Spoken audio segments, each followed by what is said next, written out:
Hey there! Today we're going to learn basic knife cuts. And you're asking yourself, well, what's the importance of that? Depending on the dish that you're preparing, you may want a brunoise, which is an extremely small dice. Then you might want a large dice. And when you start talking about things like a stew, you want your vegetables to be in a larger size format. Large dice would be great in a stew. A brunoise is so small that the vegetables would be extremely soft, overcooked, and almost undetectable in a stew. When you are doing any kind of knife cut, there are three basic things you're gonna need. You're gonna need your knife, you're gonna need your honing steel, and you're gonna need your ingredient that you've decided you wanna cut. Anytime I'm getting ready to use my knife, I'm always gonna make sure that I hone my knife to make sure that the blade is straight. Knife is sharp. Let's get into some knife cuts. We're gonna start off with carrots. It's a great vegetable to practice on and build your comfort level with executing different knife cuts. First off, we're gonna do a brunoise. It's a very small, fine cut. So you're gonna wanna work your way down. You don't wanna try cutting the entire piece. So I'm gonna cut a little bit of the carrot off. I'm gonna trim it up a little bit. Now I have some stability and I can control the product. And make sure when you're doing any knife cut, the claw is the hand technique. If you're left-handed, your knife's gonna be here. You're gonna do this with your right hand because you're gonna be holding like so. You wanna protect your fingers. You don't want any cuts. It's an uncomfortable, unnatural position with your fingers. It's something that you're gonna have to train yourself to do, and it comes with practice, and it'll be extremely comfortable down the road. But if I'm cutting like this, or like that, wham! Next thing you know, you're going to the ER, getting some stitches. It's not a fun experience, trust me. So we've got our claw, we've got our knife, we've got our ingredient. It's nice and stable, it's not rolling around. So we've got it nice and stable. I'm gonna pull through, pull through, pull through. This is for our brunoise. Pull through, pull through, pull through, pull through. Go slow at first. If you've never had to execute any of these knife cuts before, go slow. There's nothing wrong with going really slow. A brunoise I would do with a shallot. What would I do a brunoise for with something like a shallot? A vinaigrette, shallot vinaigrette, lemon vinaigrette. You want it nice and small. Nice and small, nice and small. I'm cheating, I'm looking at the camera. I've done this before. Don't do what I'm doing right now. All right? Super nice and small brunoise cut. Look at those, right? That's gonna be great for adding to a dressing or a vinaigrette. The ingredient's gonna be there, it's gonna have a nice flavor, but it's not gonna give this huge chunk where it overpowers the rest of the ingredients. So brunoise is definitely something where you want it to play into the flavor of the rest of the dish, but not be a predominant flavor profile that you're chewing on and it's abrasive and aggressive. So next we're gonna move into a small dice. A little bit bigger than your brunoise.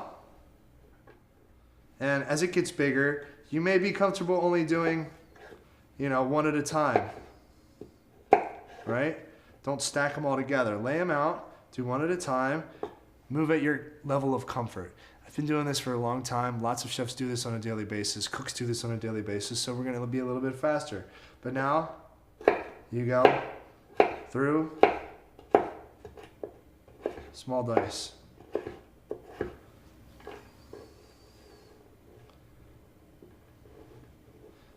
Right. So we've executed a brunoise and a small dice. Next up, we're going to do a medium dice, which is 1/2 inch. So we're going to go for medium dice right now. You can see we're getting a little bit bigger.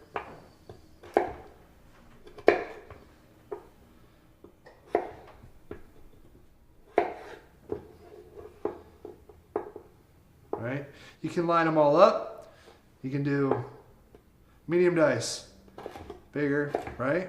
Maybe you're not comfortable with that yet. Okay, so we'll go back and we'll do one at a time. No big deal. Learning how to ride a bicycle, it takes practice. Learning how to execute your knife cuts, it takes practice. Move at your own pace. Always be careful. Don't try to show off for friends. Don't try to show off for family. Please be careful. Please always have the claw. I know you're laughing at home saying, why did you guys call it that? I don't know. I call it the claw. Maybe somebody else in another kitchen calls it something else. But protect those fingers. So we've done a brunoise, we've done a small dice, we've done a medium dice. Next, we're gonna roll into a large dice. Large dice is starting to get a little bit bigger. We want to trim it up. Nice and uniform. They're not always going to be perfect because sometimes, obviously, as the carrot gets from thick to thinner, you're not going to get as many. If you wanted to large dice a carrot, you would cut it up into portions, maybe get 1 cube out of this section of the carrot, and as you get to the larger section, you're going to get a few more pieces. So now we've executed brunoise, small dice, medium dice, and large dice. You can get even bigger. Sometimes chefs will get into it, and we have our measurements, but say you want to do a stew,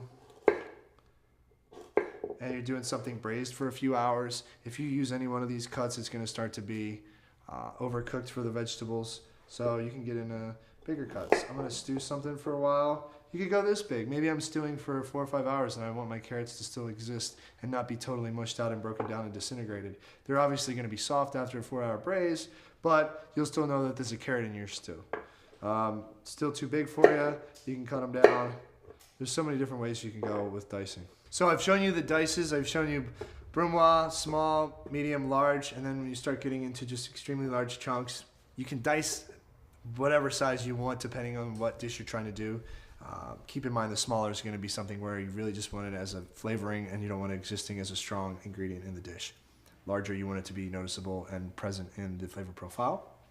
Next up, I'm going to show you guys some other cuts such as julienne, batonette, and French fry cut. So we'll start off with julienne. We'll look to about 1 inch or so. Cut that off. Once again, trim. Give yourself control of the product.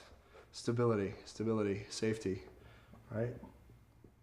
And trim a little bit more off there, get a nice even edge.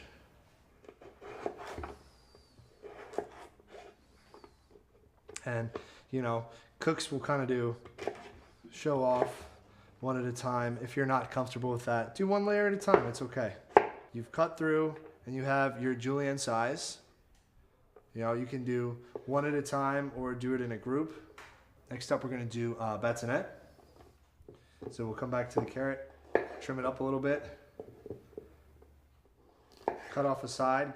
Make sure you're always in control of your product. Trim it.